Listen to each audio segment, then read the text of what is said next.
ಸ್ನೇಹಿತರೆ, ಪೊನ್ನಿಯಿನ್ ಸೆಲ್ವನ್ ಎಂಬ ಸಾಗರದಂತಹ ಐತಿಹಾಸಿಕ ಹಿನ್ನೆಲೆ ಇರತಕ್ಕಂತಹ ಮಹಾ ಕಾದಂಬರಿ ಅನ್ನೋದಕ್ಕಿಂತ ಹೆಚ್ಚಾಗಿ ನಾನು ಕಾವ್ಯ ಅಂತಲೇ ಹೇಳೋದಕ್ಕೆ ಇಷ್ಟಪಡ್ತೀನಿ. ಯಾಕಂತಂದರೆ ಆಗಿನ ಕಾಲಘಟ್ಟದಲ್ಲಿ ನಮ್ಮ ಕಲ್ಕಿ ಕೃಷ್ಣಮೂರ್ತಿಯವರು ಅಂದರೆ ಚೋಳ ಸಾಮ್ರಾಜ್ಯದಲ್ಲಿ ಸುಮಾರು 10ನೇ ಶತಮಾನದಲ್ಲಿ ನಡೆದಂತಹ ಒಂದಷ್ಟು ಮುಖ್ಯವಾದಂಥ ಘಟನೆಗಳನ್ನು ಆಧಾರವಾಗಿಟ್ಕೊಂಡು ಅದಕ್ಕೆ ಅವರ ಕಲ್ಪನೆಯನ್ನು ಮಿಶ್ರಣಗೊಳಿಸಿ ಒಂದು ಸಾಗರದಂತಹ ಮಹಾ ಕಾದಂಬರಿ 5 ಭಾಗಗಳಲ್ಲಿ ಸುಮಾರು 2000ಕ್ಕೂ ಹೆಚ್ಚು ಪುಟಗಳಿರ್ತಕ್ಕಂತಹ ಒಂದು ಕಾದಂಬರಿ ಇದು.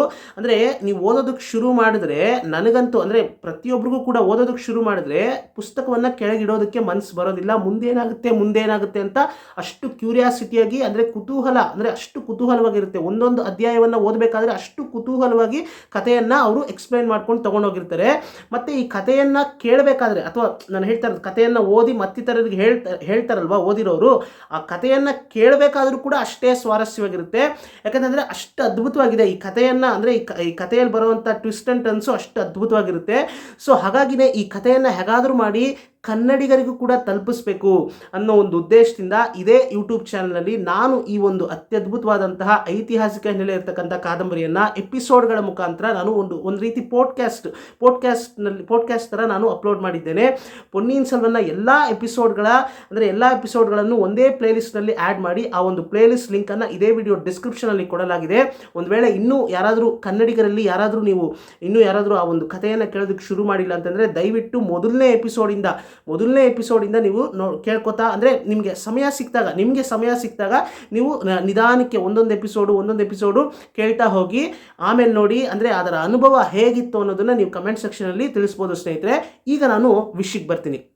ಈಗ ಪೊನ್ನಿಯಿನ್ ಸೆಲ್ವನ್ನ ಕಥೆಯ ಬಗ್ಗೆ, ಅಂದರೆ ಈ ಒಂದು ಕಥೆಯನ್ನು ಓದಬೇಕಾದ್ರೆ ನನಗೆ ಸಿಕ್ಕಂಥ ಅನುಭವ, ಈ ಒಂದು ಪೊನ್ನಿಯಿನ್ ಸೆಲ್ವನ್ನ ಆಲ್ರೆಡಿ ತಮಿಳು ಇಂಡಸ್ಟ್ರಿನಲ್ಲಿ ನಮ್ಮ ಮಣಿ ಸರ್ ಅವರು, ಅಂದರೆ ಭಾರತದಲ್ಲಿ, ಅಂದರೆ ಭಾರತದ ಇಂಡಿಯನ್ ಫಿಲ್ಮ್ ಇಂಡಸ್ಟ್ರಿ ಅಂತ ತೊಗೊಂಡ್ರೆ ಅದರಲ್ಲಿ ಬಹಳ ಜನಪ್ರಿಯವಾದಂಥ ಒಬ್ಬ ನಿರ್ದೇಶಕರು ಅಂತಂದರೆ ನಮ್ಮ ಮಣಿರತ್ನಂ ಸರ್ ಅವರು ಕೂಡ ಒಬ್ಬರು ಅಲ್ವಾ. ಅವರು ಈ ಒಂದು ಅತ್ಯದ್ಭುತವಾದಂತಹ ಈ ಕಾದಂಬರಿಯನ್ನು ಆಧಾರವಾಗಿಟ್ಕೊಂಡು ಚಿತ್ರವನ್ನಾಗಿ ಮಾಡಬೇಕು ಅಂತ ಹೇಳಿ ಅವರು ಸಕ್ಸಸ್ಫುಲ್ಲಾಗಿ ಚಿತ್ರವನ್ನಾಗಿ ಮಾಡಿ ಜನರ ಮುಂದೆ ಇಟ್ಟರು. ಅಂದರೆ ಅವ್ರಿಗೆ ಮುಂಚೆ ಈ ಒಂದು ಕಾದಂಬರಿಯನ್ನು ಚಿತ್ರವನ್ನಾಗಿ ಮಾಡಬೇಕು ಅಂತ ಹೇಳಿ ಸಾಕಷ್ಟು ಜನ ಪ್ರಯತ್ನ ಪಟ್ಟರು. ಕಡೆಗೆ ಅದು ಮಣಿ ಸರ್ ಅವರು ಅದನ್ನು ಆ ಒಂದು ಪ್ರಯತ್ನದಲ್ಲಿ ಜಯವನ್ನು ಸಾಧಿಸಿದ್ರು. ಆದರೆ ಆ ಒಂದು ಅವರು ಚಿತ್ರಿಸಿದಂತಹ, ಅವರು ತೆಗೆದಂತಹ ಒಂದು ಚಿತ್ರ ಎಷ್ಟರ ಮಟ್ಟಿಗೆ ನೋಡಿದಂಥ ಜನರಿಗೆ, ಅಂದರೆ ಆ ಒಂದು ಕಾದಂಬರಿಯನ್ನು ಓದ್ದವ್ರಿಗೆ, ನಂತರ ಓದ್ದವ್ರಿಗಾಗಿರ್ಬೋದು ಮತ್ತು ಓದ್ದಿರ ಹಾಗೆ ಸಿನಿಮಾವನ್ನು ನೋಡಿದವ್ರಿಗೂ ಆಗಿರ್ಬೋದು, ಎಷ್ಟರ ಮಟ್ಟಿಗೆ ಅದು ಕನೆಕ್ಟ್ ಆಯಿತು ಅಂತ ನೀವು ಕೇಳಿದ್ರೆ, ನನಗೆ ಪರ್ಸ್ನಲಿ ಕೇಳಿದ್ರೆ ನನಗಂತೂ ಅದು ಏನೂ ಕನೆಕ್ಟ್ ಆಗಿಲ್ಲ. ನನಗಂತೂ ತುಂಬ ನಿರಾಸೆ ಮೂಡಿಸ್ತು ಆ ಚಿತ್ರ ಅಂತಲೇ ಹೇಳ್ತೀನಿ. ಯಾಕಂತಂದರೆ ಆ ಒಂದು ಕಾದಂಬರಿಯನ್ನು ಓದಬೇಕಾದ್ರೆ ಸಿಕ್ಕಂಥ ಅನುಭವ ಅಷ್ಟರ ಮಟ್ಟಿಗೆ ಸಿಗದೆ ಹೋದರೂ ಅಟ್ಲೀಸ್ಟ್ ನಾವು ನೋಡಬೇಕಾದ್ರೆ ಅದರಲ್ಲಿ ಒಂದು 50% ಆದರೂ ಸಿಗಬೇಕು ನನಗಂತೂ. ಯಾಕಂತಂದರೆ ಅದರಲ್ಲಿ ಬಳಸಿರುವಂಥ ಕಾಸ್ಟ್ಯೂಮ್ಸ್ ಆಗಿರ್ಬೋದು ಮತ್ತು ಅದರಲ್ಲಿ ತೋರಿಸಿರುವಂಥ ಸ್ಥಳಗಳು, ಅಂದರೆ ಈ ಒಂದು ರೂಟೆಡ್ ಸ್ಟೋರೀಸ್ ಅಂತ ನೀವು ತೊಗೊಂಡಾಗ, ಯಾವುದೇ ರೂಟೆಡ್ ಸ್ಟೋರೀಸ್ ಆಗಲಿ, ರೂಟೆಡ್ ಸ್ಟೋರೀಸ್ ಅಂತ ಬಂದಾಗ ಅದನ್ನು ಅಲ್ಲಿ, ಅಂದರೆ ಆ ಒಂದು ಲೊಕೇಶನ್ಗಳಲ್ಲೇ ಹೋಗಿ ತೆಗೆದಿಲ್ಲ ಅಂತಂದ್ರೂ ಪರವಾಗಿಲ್ಲ, ಅಟ್ಲೀಸ್ಟ್ ಅದು ನಡೆದಂಥ ಜಾಗಗಳ ಸುತ್ತಮುತ್ತ ಆದರೂ ನಾವು ತೋರಿಸ್ಬೇಕು. ಮತ್ತು ತುಂಬ ಅಂದರೆ ಕನೆಕ್ಟೇ ಆಗದೆ ಇರತಕ್ಕಂಥ ಸ್ಥಳಗಳಲ್ಲಿ ಹೋಗಿ ಶೂಟ್ ಮಾಡೋದು, ಅಥವಾ ನಮಗೆ ಈಸಿಯಾಗಿ ಗೊತ್ತಾಗುತ್ತೆ ಈ ಒಂದು ಲೊಕೇಶನ್ನು, ಅಂದರೆ ಇದೆಲ್ಲ ನಮ್ಮ ಈ ಒಂದು ಕತೆ ನಡೆದಂಥ ಜಾಗಗಳಲ್ಲಿ, ಅಥವಾ ಈ ಕತೆ ನಡೆದಂಥ ಲೊಕೇಶನ್ಸ್ ಈಗ ಪ್ರೆಸೆಂಟ್ಲಿ ಏನಿದೆ ಅಲ್ಲೆಲ್ಲೂ ಇಲ್ವಲ್ಲ, ಇದು ಆಲ್ಮೋಸ್ಟ್ ಇದು ಎಲ್ಲೋ ಇರೋ ಲೊಕೇಶನ್ನ ಇಲ್ಲಿ ನಡೆಯೋ ಥರ ಹೇಗೆ ತೋರಿಸ್ತಾರೆ ಅಂತ ನಮಗೆ ಅನಿಸ್ಬಿಡುತ್ತೆ. ಈಗ ಫಾರ್ ಎಕ್ಸಾಂಪಲ್ ಪೊನ್ನಿಯಿನ್ ಸೆಲ್ವನ್ ಚಿತ್ರವನ್ನು ನೋಡಬೇಕಾದ್ರೆ ಅಲ್ಲಿ ತೋರಿಸಿರುವಂಥ ಅರಮನೆ ಎಲ್ಲ ನಾರ್ತ್ ಇಂಡಿಯನ್ ಅರಮನೆಗಳನ್ನು ತೋರಿಸ್ತಾರೆ. ಅದು ನಮ್ಗೆ ಈಸಿಯಾಗಿ ಗೊತ್ತಾಗುತ್ತೆ, ಇದೆಲ್ಲ ನಾರ್ತ್ ಇಂಡಿಯನಲ್ಲಿ ನಾವು ನೋಡಿದ್ದೀವಲ್ಲ, ಇಲ್ಲಿ ಈ ಅರಮನೆಯಲ್ಲಿ, ಅಂದರೆ ಅಲ್ಲಿ ಕಥೆ ನಡೆಯೋ ಥರ ತೋರಿಸಿದ್ರೆ ನಮ್ಗೆ ಕನೆಕ್ಟ್ ಆಗಲ್ಲ. ಅದೇ ರೀತಿ ಅಲ್ಲಿ ಅವ್ರು ಬಳಸಿರುವಂಥ ಕಾಸ್ಟ್ಯೂಮ್ಸ್ ಆಗಿರ್ಬೋದು. ಮತ್ತು ಇವಾಗ ಚೋಳರು ಅಂತ ನೀವು ತಗೊಂಡ್ರೆ ಅವರು ತೀವ್ರವಾದಂಥ ಶಿವಭಕ್ತರು ಅಲ್ವಾ. ಶಿವಭಕ್ತರು ಅಂತಂದರೆ ಚೋಳರು ಪ್ರತಿಯೊಬ್ಬರು ಕೂಡ ಹೇಗಿರ್ತಾರೆ ಅಂದರೆ, ಆದಷ್ಟು ಎಲ್ಲರೂ ಕೂಡ ವಿಭೂದಿ ಪಟ್ಟೆಯನ್ನು ಧರಿಸಿರ್ತಾರೆ, ವಿಭೂದಿ ಪಟ್ಟೆ ಹೇಳ್ಕೊಂಡಿರ್ತಾರೆ, ಅಥವಾ ಹೀಗೆ ಇಟ್ಕೊಂಡಿರ್ತಾರೆ, ಕುಂಕುಮ ಇಟ್ಕೊಳ್ಳೋ ಥರ ವಿಭೂದಿಯನ್ನು ಕೂಡ ಅವರು ಇಟ್ಕೋತಾರೆ ಅಲ್ವಾ. ಸೊ ಆ ರೀತಿ ತೋರಿಸ್ಬೇಕು. ಆ ರೀತಿ ಎಲ್ಲ, ಅಂದರೆ ಇದನ್ನೆಲ್ಲ ಸ್ವಲ್ಪ ಅಬ್ಸರ್ವ್ ಮಾಡಿ, ಅಥವಾ ಇನ್ನೂ ಸಾಕಷ್ಟು ರೀತಿಯಲ್ಲಿ ಅದನ್ನು ರಿಸರ್ಚ್ ಮಾಡಿ, ಅಂದರೆ ಆಗಿನ ಕಾಲಘಟ್ಟದಲ್ಲಿ ಯಾವ ರೀತಿ ಇವರು ಕಾಸ್ಟ್ಯೂಮ್ಸ್ನೆಲ್ಲ, ಅಂದರೆ ಯಾವ ರೀತಿ ಅವರ ಒಂದು ಜೀವನ ಶೈಲಿ ಇರ್ತಾ ಇತ್ತು, ತುಂಬ ರೀತಿಯಲ್ಲಿ ರಿಸರ್ಚ್ ಮಾಡಿ ತುಂಬ ಟೈಮ್ ತಗೊಂಡು ಮಾಡಬೇಕಾದಂಥ ಒಂದು ಪ್ರಾಜೆಕ್ಟ್ನ ಬಹಳ ಬೇಗ ಮುಗಿಸಿದ್ರು ಅಂತ ನನಗೆ ಅನಿಸುತ್ತೆ, ನನ್ನ ಅಭಿಪ್ರಾಯ ಇದು. ಯಾಕಂತಂದರೆ ನೀವು ಈಗ ಕಾಂತಾರ ನೀವು ತಗೊಂಡ್ರೆ, ಕಾಂತಾರ ಅನ್ನೋದು ಒಂದು ಕಾಲ್ಪನಿಕ ಕತೆ, ಅಂದರೆ ಕಾಲ್ಪನಿಕ ಅಂತ ಹೇಳೋದಕ್ಕಿಂತ ಹೆಚ್ಚಾಗಿ ಅಲ್ಲಿ ಒಂದು ಕರಾವಳಿಯಲ್ಲಿ ನಡೆಯುವಂಥ ಒಂದು ಸಂಸ್ಕೃತಿ ಈಗಲೂ ಕೂಡ ಅದನ್ನು ಫಾಲೋ ಮಾಡ್ಕೊಂಡು ಬರ್ತಾ ಇದ್ದಾರೆ. ಆ ಒಂದು ಜನಪ್ರಿಯವಾದಂಥ ಒಂದು ಸಂಸ್ಕೃತಿಯನ್ನು ಅಷ್ಟು ಅದ್ಭುತವಾಗಿ ಅವರ ಕಲ್ಪನೆಯನ್ನು ಮಿಶ್ರಣಗೊಳಿಸಿ ನಮ್ಮ ರಿಷಬ್ ಶೆಟ್ಟಿ ಅವರು ಅಷ್ಟು ಅದ್ಭುತವಾಗಿ ತೋರಿಸಿರ್ತಾರೆ. ಕಾಂತಾರವನ್ನು ನಾವೆಲ್ಲ ನೋಡಿರ್ತೀವಿ. ಅಷ್ಟು ಅದ್ಭುತವಾಗಿ ಸ್ಟಾರ್ಟಿಂಗ್ ಸೀನಲ್ಲೇ ಅಂದರೆ ಆ ದೈವವನ್ನು ತೋರಿಸ್ಬೇಕಾದ್ರೆ ಆಗಿರ್ಬೋದು, ಅದೆಲ್ಲ ಎಷ್ಟು ಗೂಸ್ ಬಂಪ್ಸ್ ಮೂಮೆಂಟು. ಸ್ಟಾರ್ಟಿಂಗ್ ಸೀನೇ ನೋಡಿ ಎಷ್ಟು ಗೂಸ್ ಬಂಪ್ಸ್ ಇರುತ್ತೆ. ಅಂದರೆ ಒಬ್ಬ ರಾಜ ಅಂದರೆ ಆಗಿನ ಕಾಲಘಟ್ಟದಲ್ಲಿ ಅಂದರೆ ಎಷ್ಟು ಸಿಂಪಲ್ ಆಗಿ ನೋಡಿ, ಆ ರಾಜ ಇರುವಂಥ ಒಂದು ಅರಮನೆಯಲ್ಲ ಎಷ್ಟು ಸಿಂಪಲ್ ಆಗಿರ್ತಾ ಇದ್ರು ಅಷ್ಟೇ. ಅಂದರೆ ಆ ರೀತಿನೇ ಇರ್ತಾ ಇದ್ದಿದ್ರು. ಅಂದರೆ ನೀವು ತುಂಬ ಹಿಂದೆ ಹೋದರೆ ಆ ರೀತಿನೇ ಇರ್ತಾ ಇದ್ರು. ಅದನ್ನೇ ಅಲ್ಲಿ ರಿಯಾಲಿಟಿಗೆ ತುಂಬ ಹತ್ತಿರವಾಗಿರೋ ರೀತಿಯಲ್ಲಿ ತೋರಿಸೋದಕ್ಕೆ ಪ್ರಯತ್ನ ಪಟ್ಟಿದ್ದಾರೆ. ಅಟ್ ದ ಸೇಮ್ ಟೈಮ್ ಈಗ ಕಾಂತಾರ ಚಾಪ್ಟರ್ 1 ಏನು ಬರ್ತಾ ಇದೆ ಅದರ ಟ್ರೈಲರ್ ನೀವು ನೋಡಬೇಕಾದ್ರೆ ಆ ಟ್ರೈಲರಲ್ಲೂ ನೀವು ಅಬ್ಸರ್ವ್ ಮಾಡಿರ್ಬೋದು ಎಷ್ಟು ಅದ್ಭುತವಾಗಿ ಆಗಿನ ಕಾಲಘಟ್ಟದಲ್ಲಿ ಒಂದು ಅಂದರೆ ಕದಂಬರು ಆಳ್ವಿಕೆ ನಡೆಸ್ತಾ ಇರುವಂಥ ಕಾಲಘಟ್ಟದಲ್ಲಿ ನಡೆಯುವಂಥ ಒಂದು ಕತೆ ಅಂತ ನಮ್ಮ ರಿಷಬ್ ಶೆಟ್ಟಿ ಅವರು ಹೇಳಿದ್ದಾರೆ. ಸೊ ಅದು ಇನ್ನೊಂದು ಕಡೆ ಒಂದು ಗೂಸ್ ಬಂಪ್ಸ್ ಮೂಮೆಂಟು. ಕದಂಬರ ಕಾಲಘಟ್ಟದಲ್ಲಿ ಚೋಳ ಸಾಮ್ರಾಜ್ಯ ಎಲ್ಲ ನಿದ್ದೆ ಮಾಡ್ತಾ ಇತ್ತು ಅಂತಲೇ ಹೇಳ್ಬೋದು. ಯಾಕಂತಂದರೆ ಅಂದರೆ ಚೋಳರು ಅಂತ ತಗೊಂಡಾಗ early Cholas, medieval Cholas, later Cholas ಅಂತ ಬರ್ತಾರೆ. ಪೊನ್ನಿಯಿನ್ ಸೆಲ್ವನ್ ನಡೆಯುವಂಥದ್ದು ಮೆಡಿವಲ್ ಚೋಳಾಸ್ ಟೈಮ್ ಪೀರಿಯಡ್ನಲ್ಲಿ. ಸೊ ಹಾಗಾಗಿ ಮೆಡಿವಲ್ ಚೋಳಾಸ್ ಅವರು ಬರೋದು ಯಾವಾಗ ಅಂತಂದರೆ ಕದಂಬರು ನಡೆಯುವಂಥ ಕಾಲಘಟ್ಟದಲ್ಲಿ ಬರಲ್ಲ. ಅದರ ನಂತರದಲ್ಲಿ ಅಂದರೆ 9ನೇ ಶತಮಾನದಲ್ಲಿ 10ನೇ ಶತಮಾನದಲ್ಲಿ ಇವ್ರದ್ದು ಶುರುವಾಗುತ್ತೆ. 879 CE ಅನ್ಕೋತೀನಿ ಮೋಸ್ಟ್ ಪ್ರಾಬಬ್ಲಿ. ವಿಜಯಾಲಯ ಚೋಳ ಅನ್ನೋ ರಾಜನಿಂದ ಶುರುವಾಗುತ್ತೆ. ಮತ್ತೆ ಚೋಳ ಸಾಮ್ರಾಜ್ಯ ಎದ್ದು ನಿಂತ್ಕೊಳ್ಳುತ್ತೆ. ಅಲ್ಲಿವರೆಗೂ ಅಂದರೆ ಚೋಳ ಸಾಮ್ರಾಜ್ಯ ನಿದ್ದೆ ಮಾಡ್ತಾ ಇತ್ತು ಅಥವಾ ತುಂಬ ಒಂದು ರೀತಿ ತುಂಬ ಡಿಕ್ಲೈನ್ ಸ್ಟೇಜಲ್ಲಿ ಇತ್ತು ಅಂತ ಹೇಳಬೇಕು. ಸೊ ಈ ಒಂದು ಇವಾಗ ಕಾಂತಾರ ಚಾಪ್ಟರ್ 1 ಏನು ಬರ್ತಾ ಇದೆ ಕದಂಬರ ಕಾಲಘಟ್ಟದಲ್ಲಿ ನಡೆಯುವಂಥ ಕತೆ ಅಂತ ಹೇಳಿದಾರಲ್ವಾ. ಸೊ ಈ ಒಂದು ಕತೆ ನಡೆಯುವಂಥ ಕಾಲಘಟ್ಟದಲ್ಲಿ ಚೋಳ ಸಾಮ್ರಾಜ್ಯ ನಿದ್ದೆ ಅಂದರೆ ತುಂಬ ಡಿಕ್ಲೈನಿಂಗ್ ಸ್ಟೇಜಲ್ಲಿ ಇತ್ತು ಅಂತ ನಾವು ಅರ್ಥ ಮಾಡ್ಕೋಬೋದು. ಜಸ್ಟ್ ಒಂದು ಲಾಜಿಕಲಿ ನಾವು ಅನಲೈಸ್ ಮಾಡಿದಾಗ ಈ ರೀತಿ ಅರ್ಥ ಮಾಡ್ಕೋಬೋದು. ಸೊ ಇದನ್ನು ಅಂದರೆ ಇಲ್ಲಿ ನಾನು ಮೇಯ್ನಾಗಿ ಏನು ಹೇಳೋಕ್ಕೆ ಬರ್ತಾ ಇದ್ದೀನಿ ಅಂತಂದರೆ ಒಂದು ರೂಟೆಡ್ ಸ್ಟೋರೀಸ್ ಅಂತ ತೊಗೊಂಡಾಗ ಇವಾಗ ನೋಡಿ ಕಾಂತಾರ ಚಾಪ್ಟರ್ 1 ನೀವು ಟ್ರೈಲರ್ ನೋಡಿದ್ರೆ ಶೂಟಿಂಗ್ ಎಲ್ಲವೂ ಕೂಡ ಈ ಕಡೆ ಅಂದರೆ ಕರ್ನಾಟಕದಲ್ಲೇ ಶೂಟಿಂಗ್ ಮಾಡಿರೋದು, ಕರ್ನಾಟಕದ ಆ ಒಂದು ಫಾರೆಸ್ಟ್ ಏರಿಯಾದಲ್ಲೇ ಶೂಟಿಂಗ್ ಮಾಡಿರುವಂಥದ್ದು ಅಲ್ವಾ. ಅಂದರೆ ಕತೆ ಅಂದರೆ ಈ ಒಂದು ರೂಟೆಡ್ ಸ್ಟೋರಿ ಅದು ಎಲ್ಲಿ ಅಂದರೆ ಆ ಒಂದು ಸಂಸ್ಕೃತಿ ಎಲ್ಲಿ, ಅದರ ಮೂಲ ಎಲ್ಲಿಂದ ಬಂದಿರೋದು. ಸೊ ಆ ಒಂದು ಸುತ್ತಮುತ್ತನೇ ಶೂಟಿಂಗ್ ನಡೆದಿರೋದ್ರಿಂದ ಅದು ನಮ್ಗೆ ಈಸಿಯಾಗಿ ಕನೆಕ್ಟ್ ಆಗುತ್ತೆ. ಮತ್ತು ಅವ್ರು ಬಳಸಿರೋವಂಥ ಕಾಸ್ಟ್ಯೂಮ್ಸ್ ಆಗಿರ್ಬೋದು, ಮತ್ತು ಅಂದರೆ ಅವರು ಅದನ್ನು ಪ್ರೆಸೆಂಟ್ ಮಾಡಿರೋ ರೀತಿ, ಮತ್ತು ಆಗಿನ ಕಾಲಘಟ್ಟದಲ್ಲಿ ರಾಜರು ಅಂದರೆ ಹೇಗಿರ್ತಾ ಇದ್ರು, ರಾಜರು ಅಂತ ಅಂದಿದ ತಕ್ಷಣ ನಮಗೆ ತುಂಬ ಒಂದು ಕಾಮನ್ ಇಮ್ಯಾಜಿನೇಷನ್ ಏನಪ್ಪ ಅಂತಂದರೆ ಈಗ ಬಾಹುಬಲಿ, ಮಗಧೀರ ಈ ಸಿನಿಮಾದಲ್ಲೆಲ್ಲ ತೋರಿಸ್ತಾರಲ್ಲ ತುಂಬ ದೊಡ್ಡ ಅರಮನೆ ಮುಂದೆ ಎಷ್ಟೋ ಅಂದರೆ ಆನೆಗಳು, ಕುದುರೆಗಳು, ಎಷ್ಟೋ ಸೈನಿಕರು ನಿಂತಿರ್ತಾರೆ, ಮತ್ತು ಅಲ್ಲಲ್ಲಿ ಎಷ್ಟೋ ಮನೆಗಳಿರುತ್ತೆ.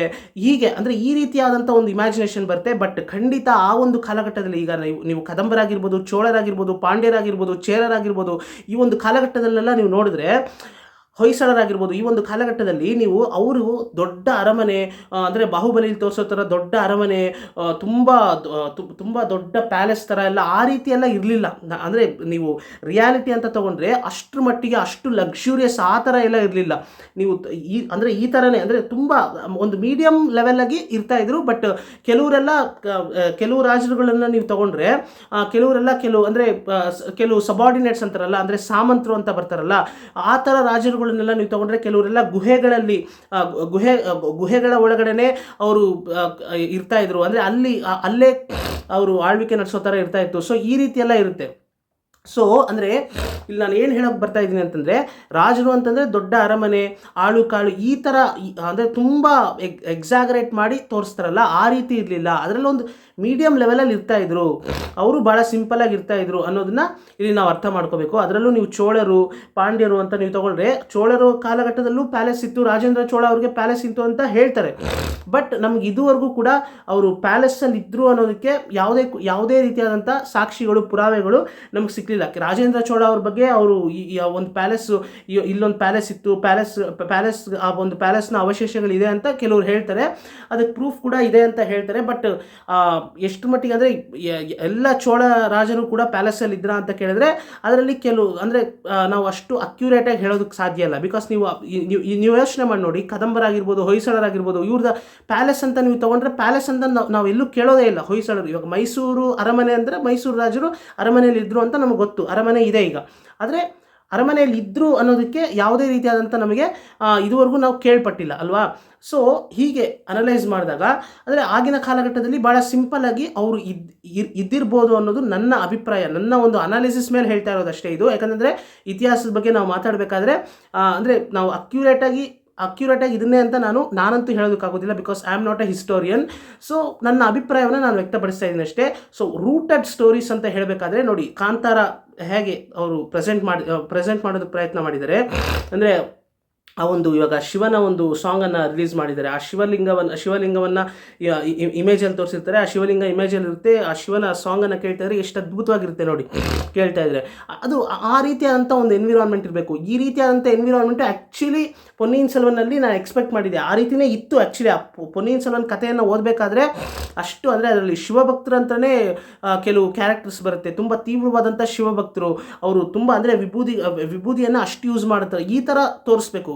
ವಿಭೂತಿ ಪಟ್ಟೆಯನ್ನು ಯಾವಾಗಲೂ ಕೂಡ ಅವರು ಹೇಳ್ಕೊಂಡಿರ್ತಾರೆ. ಮತ್ತು ಆ ಒಂದು ಶಿವಭಕ್ತರು, ತೀವ್ರವಾದಂಥ ಶಿವಭಕ್ತರು ಯಾವ ರೀತಿ ಇರ್ತಾಯಿದ್ರು ಅದ್ರ ಬಗ್ಗೆ ಎಲ್ಲ ಅವರು ಎಕ್ಸ್ಪ್ಲೈನ್ ಮಾಡಿರ್ತಾರೆ ಪೊನ್ನಿಯಿನ್ ಸೆಲ್ವನ್ನಲ್ಲಿ. ಆದರೆ ಆ ರೀತಿ ಯಾವುದು ಕೂಡ ಚಿತ್ರದಲ್ಲಿ ನಾವು ನೋಡೋದಕ್ಕೆ ಸಾಧ್ಯ ಇಲ್ಲ. ಮತ್ತು ಕಂಪ್ಲೀಟ್ಲಿ ಅದು ಪೊನ್ನಿಯಿನ್ ಸೆಲ್ವನ್ ಹೆಸರಿಗಷ್ಟೇ ಪೊನ್ನಿಯಿನ್ ಸೆಲ್ವನ್ ಅನಿಸ್ತು ನನಗೆ. ಅದೆಲ್ಲೋ ಪೊನ್ನಿಯಿನ್ ಸೆಲ್ವನ್ ಕಾದಂಬರಿಯನ್ನು ನಾನು ಓದಬೇಕಾದ್ರೆ ಸಿಕ್ಕಂಥ ಅನುಭವ ಅಥವಾ ಆ ಒಂದು ಗೂಸ್ ಬಂಪ್ಸು ಆ ಒಂದು ಎಕ್ಸ್ಪೆಕ್ಟೇಷನ್ಗೆ ರೀಚ್ ಆಗಿಲ್ಲ ನನಗೆ. ಸೊ ಮತ್ತು ಅಲ್ಲಲ್ಲಿ ಚೇಂಜಸ್ ಕೂಡ ಮಾಡ್ಕೊಂಡಿದ್ದಾರೆ. ಚೇಂಜಸ್ ಮಾಡಿಕೊಂಡ್ರು ಕೂಡ ಕನೆಕ್ಟ್ ಆಗದೇ ಇರೋ ಅಷ್ಟರ ಮಟ್ಟಿಗೆ ಅವರು ಅಲ್ಲಿ ಮಾಡಿದರು ಅಂತ ನನಗನ್ಸುತ್ತೆ. ಸೊ ಅದನ್ನು ಎಲ್ಲೋ ಒಂದು ಕಡೆ ನಾನು ಕಾಂತಾರ ಸಿನಿಮಾ ನೋಡಬೇಕಾದ್ರೆ ಎಷ್ಟು ಅದ್ಭುತವಾಗಿ ಅಂದರೆ ಈ ಒಂದು ಎನ್ವಿರಾನ್ಮೆಂಟ್, ಈ ಒಂದು ಥೀಮನ್ನೇ ನಾನು ಪೊನ್ನಿಯಿನ್ ಸೆಲ್ವನಲ್ಲಿ ಎಕ್ಸ್ಪೆಕ್ಟ್ ಮಾಡಿದ್ದು. ಬಟ್ ನಮ್ಮ ರಿಷಬ್ ಶೆಟ್ಟಿ ಅವರು ನೋಡಿ, ನಮ್ಮ ಅಂದರೆ ನೀವು ಯೋಚನೆ ಮಾಡಿ, ಕದಂಬರ ಕಾಲಘಟ್ಟದಲ್ಲಿ ನಡೆಯುವಂಥ ಕಾಲಘಟ್ಟ ಅಂತ ಹೇಳಿದ್ರು ಕೂಡ ಎಲ್ಲೂ ಕೂಡ ನಮ್ಮ ಕನ್ನಡಿಗರು ಯಾವುದು ಕೂಡ ಇತಿಹಾಸದಲ್ಲಿ ತಗೊಂಡು ಅಂದರೆ ಇತಿಹಾಸದಲ್ಲಿ ಕೆಲವು ವಿಷಯಗಳನ್ನು ತಗೊಂಡು ಅದಕ್ಕೆ ಯಾವ ರೀತಿ ಬೇಕಾದರೂ ಸಿನಿಮಾದಲ್ಲಿ ನಾವು ಯಾವ ರೀತಿ ಬೇಕಾದರೂ ಚೇಂಜಸ್ ಮಾಡ್ಕೋತೀವಿ, ಹಾಗೆ ಮಾಡ್ಕೋತೀವಿ, ಹೀಗೆ ಮಾಡ್ಕೋತೀವಿ ಅಂತ ಮಾಡದೆ ಆದಷ್ಟು ಕೆಲವು ಸೂಕ್ಷ್ಮವಾದಂಥ ವಿಚಾರಗಳನ್ನು ಗಮನದಲ್ಲಿಟ್ಕೊಂಡು ಅಂದರೆ ನೋಡೋವಂಥ ಯಾರಿಗೂ ಕೂಡ ಯಾರ ಭಾವನೆಗಳಿಗೂ ಕೂಡ ಧಕ್ಕೆ ಬಾರದಂತೆ ಅದನ್ನು ಪ್ರೆಸೆಂಟ್ ಮಾಡೋದಕ್ಕೆ ಪ್ರಯತ್ನ ಪಡ್ತಾರೆ. ಅದರಲ್ಲಿ ಹ್ಯಾಟ್ಸ್ ಆಫ್ ಹೇಳೋದಕ್ಕೆ ಇಷ್ಟಪಡ್ತೀನಿ ನಮ್ಮ ರಿಷಬ್ ಶೆಟ್ಟಿ ಅವ್ರಿಗೆ. ಯಾಕಂದರೆ ಕಾಂತಾರ 1 ಆಗಿರ್ಬೋದು, ಕಾಂತಾರ ಇವಾಗ ಚಾಪ್ಟರ್ 1 ಏನು ಬರ್ತಾ ಇದೆ ಅದರ ಪ್ರೀಕ್ವೆಲ್ಲು. ಸೊ ಇದು ಕೂಡ ಟ್ರೈಲರಲ್ಲೇ ಗೊತ್ತಾಗುತ್ತೆ. ಅಷ್ಟು ಪ್ರಾಮಿಸಿಂಗ್ ಆಗಿದೆ ಟ್ರೈಲರ್ ಕೂಡ, ಅಷ್ಟು ಅಕ್ಯುರೇಟಾಗಿ ಒಂದೊಂದು ವಿಷಯವನ್ನು ಬಿಕಾಸ್ ಅವರು ಎಷ್ಟು ಟೈಮ್ ನೋಡಿ ನೀವು, ಪೊನ್ನಿಯಿನ್ ಸೆಲ್ವನ್ ಅಂತ ಮಹಾ ಕಾದಂಬರಿಯನ್ನು 2 ಭಾಗಗಳಲ್ಲಿ ತೆಗೆಯೋದಕ್ಕೆ ಬಹಳ ಬೇಗ ಮುಗಿಸಿದ್ರು ಅಲ್ವಾ. ಆದರೆ ನೀವು ಈ ಕಾಂತಾರ ನೀವು ತೊಗೊಂಡ್ರೆ ಕಾಂತಾರ 1ಗೂ ಈಗ ಕಾಂತಾರ ಚಾಪ್ಟರ್ 1 ಏನು ಬರ್ತಾ ಇದೆ ಪ್ರೀಕ್ವೆಲ್ಲು, ಅದಕ್ಕೂ ಎಷ್ಟು ಗ್ಯಾಪ್ ಇದೆ ನೋಡಿ, ಟೈಮ್ ಡಿಫ್ರೆನ್ಸ್ ನೋಡಿ. ಮತ್ತು ಸುಮಾರು 5 ವರ್ಷಗಳಿಂದ ನಾನು ಇದರಲ್ಲೇ ಇದ್ದೀನಿ ಅಂತ ರಿಷಬ್ ಶೆಟ್ಟಿ ಅವರೇ ಇಂಟರ್ವ್ಯೂನಲ್ಲಿ ಹೇಳಿದ್ದಾರೆ. ಅಂದರೆ ಯಾವ ಪ್ರಾಜೆಕ್ಟು ಅವರು ಒಪ್ಕೊಳ್ದೆ ಇದೇ ಪ್ರಾಜೆಕ್ಟ್ನಲ್ಲಿ ಅವರನ್ನು ತೊಡಗಿಸ್ಕೊಂಡಿದ್ದಾರೆ. ಯಾಕಂದರೆ ಅಷ್ಟು ರಿಸರ್ಚ್ ಮಾಡಬೇಕಾಗುತ್ತೆ. ಯಾಕಂದರೆ ಒಂದು ರೂಟೆಡ್ ಸಿನಿಮಾ, ಒಂದು ಹಿಸ್ಟಾರಿಕಲ್, ಒಂದು ಐತಿಹಾಸಿಕ ಹಿನ್ನೆಲೆ ಅಥವಾ ಒಂದು ಸಂಸ್ಕೃತಿ, ಒಂದು ಭಾಗದ ಒಂದು ಸಂಸ್ಕೃತಿಯನ್ನು ನಾವು ತೋರಿಸ್ತಾ ಇದ್ದೀವಿ ಅನ್ಬೇಕಾದ್ರೆ ಅದ್ರ ಬಗ್ಗೆ ತುಂಬ ರಿಸರ್ಚ್ ಮಾಡಬೇಕಾಗುತ್ತೆ, ತುಂಬ ಲಾಡ್ ಆಫ್ ವರ್ಕ್ ಇರುತ್ತೆ. ಸೊ ಅದು ಯಾವುದು ಅಂದರೆ ತುಂಬ ಟೈಮ್ ತೊಗೊಂಡು ತುಂಬ ಪೇಷನ್ಸಿಂದ ಇದನ್ನೆಲ್ಲ ತರಬೇಕಾಗುತ್ತೆ. ಸೊ ಆ ಒಂದು ಪೇಷನ್ಸು, ಆ ಒಂದು ಟೈಮು ಇಲ್ಲಿ ಪೊನ್ನಿಯಿನ್ ಸೆಲ್ವನ್ ತೆಗಿಬೇಕಾದ್ರೆ ಇವರು ಅಷ್ಟೊಂದು ಟೈಮ್ ತೊಗೊಂಡಿಲ್ಲ, ಅಂದರೆ ಇನ್ನೂ ಟೈಮ್ ತೊಗೋಬೇಕಾಗಿತ್ತು ಅಂತ ನನಗನ್ನಿಸ್ತು. ಈಗ ಆಲ್ರೆಡಿ ಬಂದಾಗಿದೆ, ಸಿನಿಮಾ ಬಂದಾಗಿದೆ. ಎಷ್ಟೋ ಜನ ಹೇಳ್ತಾರೆ ಆ ಸಿನಿಮಾ ಬಂದ ಮೇಲೆ ಆ ಪುಸ್ತಕವನ್ನು ತೊಗೊಳ್ಳೋರು ಕೂಡ ಕಮ್ಮಿ ಆಗಿಬಿಟ್ಟಿದ್ದಾರೆ ಅಂತ ನ್ಯೂಸೆಲ್ಲ ನಾನು ಕೇಳ್ಪಟ್ಟೆ. ಭಾಳ ಬೇಸರ ಆಯಿತು as a Ponniyin Selvan fan ಆಗಿ. ಸೊ ಅದೇನೇ ಇರಲಿ, ಆ ಒಂದು ಕಥೆಯನ್ನು ನೀವು ಕಂಪ್ಲೀಟಾಗಿ ಅನುಭವಿಸ್ಬೇಕು ಅಂತಂದರೆ ಖಂಡಿತ ಇದೇ ಚಾನಲಲ್ಲಿ ಈ ವಿಡಿಯೋ ಡಿಸ್ಕ್ರಿಪ್ಷನಲ್ಲೇ ಪೊನ್ನಿಯಿನ್ ಸೆಲ್ವನ್ ಕಂಪ್ಲೀಟ್ ಎಪಿಸೋಡ್ಗಳನ್ನು ಪ್ಲೇಲಿಸ್ಟ್ ಲಿಂಕ್ ಆಗಿ ಕೊಟ್ಟಿದ್ದೀನಿ. Ponniyin Selvan all episodes playlist link ಅಂತ ಇದೇ ವಿಡಿಯೋ ಡಿಸ್ಕ್ರಿಪ್ಷನಲ್ಲಿ ಇದೆ. ದಯವಿಟ್ಟು ಅದನ್ನು ಕ್ಲಿಕ್ ಮಾಡಿದ್ರೆ ಮೊದಲನೇ ಎಪಿಸೋಡಿಂದ ಶುರು ಆಗುತ್ತೆ. ನೀವು ಮೊದಲನೇ ಎಪಿಸೋಡಿಂದ ಕೇಳ್ತಾ ಹೋಗಿ ಕಂಪ್ಲೀಟಾಗಿ ನೀವು ಆ ಒಂದು ಪೊನ್ನಿಯಿನ್ ಸೆಲ್ವನ್ ಕಥೆಯನ್ನು ಕಂಪ್ಲೀಟಾಗಿ ಅನುಭವಿಸ್ಬೋದು ಅಂತ ಹೇಳೋದಕ್ಕೆ ಇಷ್ಟಪಡ್ತೀನಿ. ಸೊ ಇದನ್ನು ನಾನು ಹೇಳಬೇಕು ಅಂದ್ಕೊಂಡೆ. ಇದೇ ರೀತಿ ಇತಿಹಾಸಕ್ಕೆ ಸಂಬಂಧಪಟ್ಟಂಥ ಕೆಲವು ವಿಷಯಗಳಾಗಿರ್ಬೋದು, ಮತ್ತು ನಾನು ಓದುವಂತಹ ಕೆಲವು ಪುಸ್ತಕಗಳು, ಅಂದರೆ ನನಗೆ ಕನ್ನಡ ಲಿಟ್ರೇಚರ್, ಕನ್ನಡ ಸಾಹಿತ್ಯದಲ್ಲೂ ಆಗಿರ್ಬೋದು ಮತ್ತು ತಮಿಳು ಸಾಹಿತ್ಯದಲ್ಲೂ ಆಸಕ್ತಿ ಇರೋ ಕಾರಣದಿಂದ ನನಗೆ ಸಮಯ ಸಿಕ್ಕಿದಾಗ ನಾನು ಸಾಕಷ್ಟು ಪುಸ್ತಕಗಳನ್ನು ಓದ್ತಾ ಇರ್ತೀನಿ. ನಾನು ತಿಳ್ಕೊಳ್ಳೋವಂಥ ಎಲ್ಲ ವಿಷಯಗಳನ್ನು ಕೂಡ ನನ್ನ ಕೈಯಲ್ಲಿ ಆದಷ್ಟು ಆ ಎಲ್ಲ ವಿಷಯಗಳನ್ನು ಕ್ರಿಯೇಟಿವ್ ಆದಂಥ ಕಂಟೆಂಟಾಗಿ ಮೇಕ್ ಮಾಡಿ ನಿಮಗೆ ಒಂದು ಆಪ್ಟಿಮಮ್ ಅಥವಾ ಒಂದು ಕ್ವಾಲಿಟಿ ಆದಂಥ ಔಟ್ಪುಟ್ ಔಟ್ಪುಟ್ಟನ್ನು ಕೊಡೋದಕ್ಕೆ ಪ್ರಯತ್ನ ಮಾಡ್ತಾ ಇರ್ತೀನಿ ಅಂತ ಹೇಳ್ತಾ, ಇದುವರೆಗೂ ಈ ಚಾನಲ್ಲು ಅಂದರೆ 1000 ಸಬ್ಸ್ಕ್ರೈಬರ್ಸ್ನು ದಾಟಿ ಈಗ ಅಂದರೆ 2000 ಸಬ್ಸ್ಕ್ರೈಬರ್ಸ್ ಹತ್ತತ್ರ ಹೋಗ್ತಾ ಇದೆ.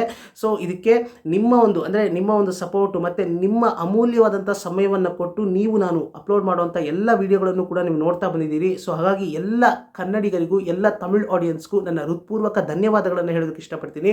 ಇದೇ ರೀತಿ ನಿಮ್ಮ ಒಂದು ಸಪೋರ್ಟು, ಎನ್ಕರೇಜ್ಮೆಂಟು, ಪ್ರೋತ್ಸಾಹ ಎಲ್ಲ ಇದೇ ರೀತಿ ನಾನು ಅಪ್ಲೋಡ್ ಮಾಡುವಂಥ ಮುಂದಿನ ವೀಡಿಯೋಸ್ಗಳಿಗೂ ಇರುತ್ತೆ ಅಂತ ನಾನು ಮನಸಾರೆ ನಂಬ್ತೀನಿ ಅಂತ ಹೇಳ್ತಾ, ಒಳ್ಳೊಳ್ಳೆ ವಿಷಯಗಳನ್ನು ಮಾತಾಡೋಣ. ಪಾಸಿಟಿವ್ ಆಗಿರಿ, ಕಂಟಿನ್ಯೂಸ್ಲಿ ನಾಲೆಜನ್ನು ಗೇನ್ ಮಾಡ್ತಾ ಇರಿ ಅಂತ ಹೇಳ್ತಾ ಎಲ್ರಿಗೂ ನಮಸ್ಕಾರ ಸ್ನೇಹಿತರೆ.